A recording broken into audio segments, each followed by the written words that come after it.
a whole generation before me, and that includes my own generation also, the students, the pupils, we were denied a certain or a specific part of the history. Hello guys, welcome to my channel Made in Mother Russia. On today's program, as I've stated, I'm going to discuss and tell you about my real case study about my life, of how we and my peers while studying were denied or were not even taught, consciously or unconsciously. We are not given the whole history as it's supposed to be. So let me start. From my country, where I am from, the education system it has different levels, as it is in most countries. We have the primary level, disregarding the kindergartens, but the primary school, that's from grade 1 to grade 7. And then we have the intermediate school, or the high school, that's what we call it. That's from grade 8 to grade 12. And then after, we have the higher education, and that is the universities and so on. So basically, of course, talking about myself, I only started to first become aware of studying and the purpose of studying and learning when I finished my grade 7. So when I entered the high school in grade 8, I think I was probably 13 or 14 years old. That is when the world of education opened up to me, whereby I realized that in order for me to go to the next grade, I was supposed to pass. Actually, and to pass, I was supposed to study. So basically, in grade 8 is when I first opened my eyes to education, and I was very, very interested. And also, that was based or due to my friends. And in grade 8 is the first time I got an A. I got my first A in history. And in my country, to get an A was actually quite challenging, because one educational year was divided into 3 semesters: the first semester, second semester, and third semester. So in order for you to get an A, it means that you were supposed to pass all these 3 semesters with distinctions. That means with 80% and plus, after writing your examinations, after first writing your test, then entering into the examination, and then passing it. And then at the end of the year, in the third semester, you were to write your final examination, and if you performed well, you got your results. So I got my first A. That means that I got above 80% in my life, or maybe I got some great points while I was in primary school, but in primary we were all playing, So that is the first time consciously I got an A, and I was very proud of it. So, and I considered myself, from that point that I got an A, I considered myself, I went into a tangent whereby I was really studying, and I was really pushing. I considered myself an A student, or not even an A student, but a hardworking student. I was taking education very seriously, and that was also due to my friends. That my friends were always in a competitive atmosphere. We competed with each other. Even though I was not the best, I was somewhere there, So after getting my A, I continued on this tangent until I completed my high school, the grade 12, as I mentioned before, when I was 16. Not 16, but 18. So after that, I entered university. And entering university, I came to Russia. I came to Russia for the first time. And when I came to Russia, for the first time in my life, I realized that the whole history that I was being taught or that I aced in my country was not the complete part of the history. What do I mean? Back in my country, our education system was, the time I was studying, was based off or from the Cambridge system, the British system. So the British or the Cambridge system regulated the authoring of various textbooks, or if you want, or all the textbooks we used in our school or in our schools or in our education system were issued or authorized and signed off by the Cambridge system. So basically, that was as I'm thinking about it right now, that was already a red flag.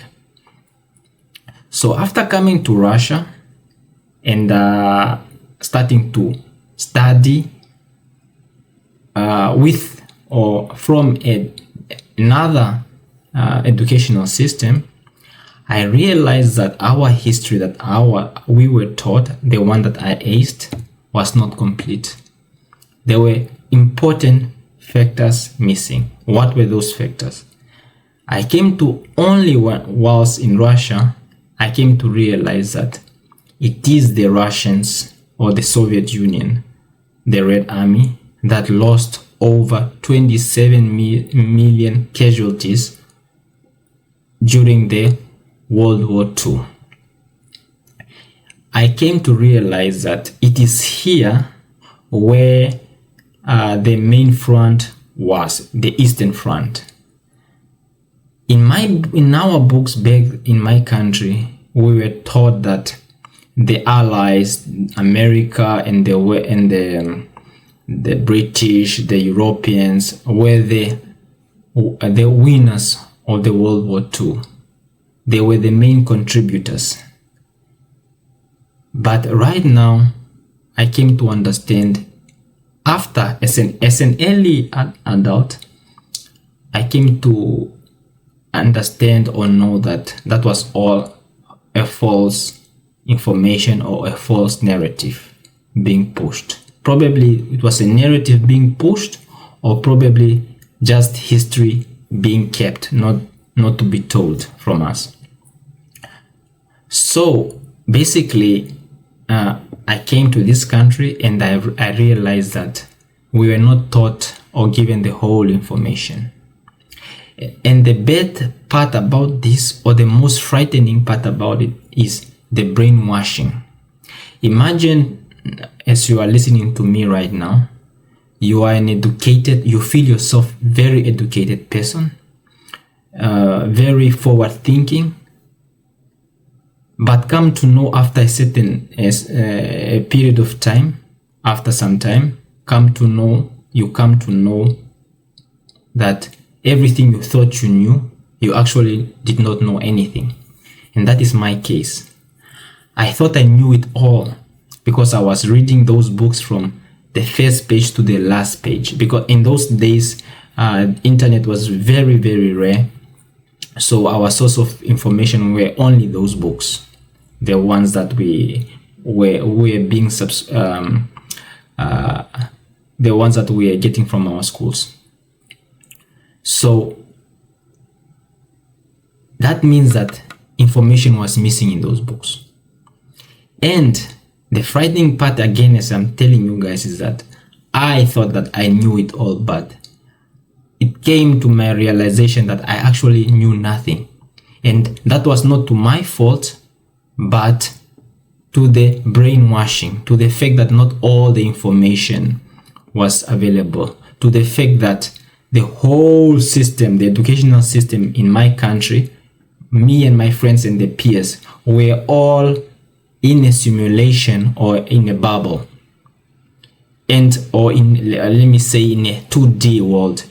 We could not tell that there was a 3D or there was something beyond the horizon. I thought, and we thought, that what we knew was the ultimate of knowledge. And it was not. That was the sad part, but the most frightening. So the point I'm trying to give across is that brainwashing is very, very dangerous. It's very, very dangerous for those that are in control. And for us who are being brainwashed, it's very frightening because you don't know that you are being brainwashed, but you are being brainwashed. So, another point I came to realize is, for example, chemistry. In my country, we used to call the table of elements the periodic timetable. Not once, whilst I was studying in my country, was there a mention of the person that helped create or put the elements in order in that table. Dmitry Mendeleev. I came to find that out while studying here in Mother Russia. The information was kept, and the point I'm trying to give across is that brainwashing is very dangerous. Many of you right now, you think that you know what's going on, and this I'm trying to give you the information about. For example, the situation that's happening between Ukraine and Russia. The media is on their side. They control all the social media. They control all the largest broadcasters. They control our educational systems. As you might know right now, they are trying to change physical facts, physics, to be non-facts, meaning that they are trying to tell us that facts do evolve. And most of the people who believe in these narratives are the brainwashed. They believe that they have a narrative. They believe that they have the cloud of democracy. They believe that they can say whatever they want, whenever they want.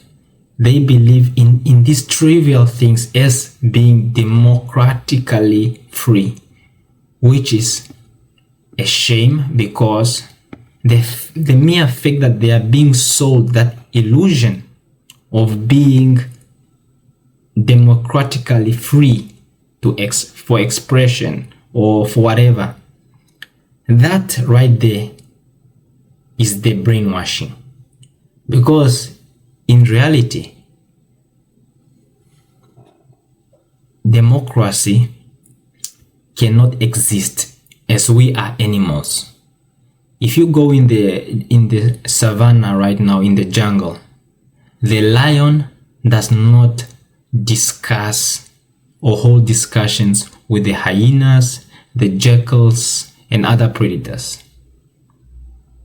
He comes, the Lion King, he comes and all the other animals scatter, and he eats the food for himself, by himself. In our situation, it's the same. The strongest always make the rules. The strongest, if no one else is looking, will take whatever they want if there are no consequences. And that's a sad part about us as human beings, but that is the reality. What am I trying to say? I'm trying to say that the false narrative of democracy, the false information that we are being fed, the many hours they are giving us, and we think we are free by spending time on social media. They are keeping us busy while actually controlling everything and benefiting from us being brainwashed. So to round this off, I just want to say that we have the power to get out of this simulation that they placed us in. and what the conflict that is ongoing right now between Ukraine and Russia. Matter of fact, it's not even Ukraine. Ukraine is not part of the conflict. Ukraine is just a pawn being used. It is a fight between the truth and the narrative. The narrative is the Western countries. The truth is Russia. And this is the fight that will change everything. So guys, thank you. Share, subscribe, and don't forget to hit the notification button so that every time I post, you will be notified. Thank you. Bye. Bye. Paka. Ciao.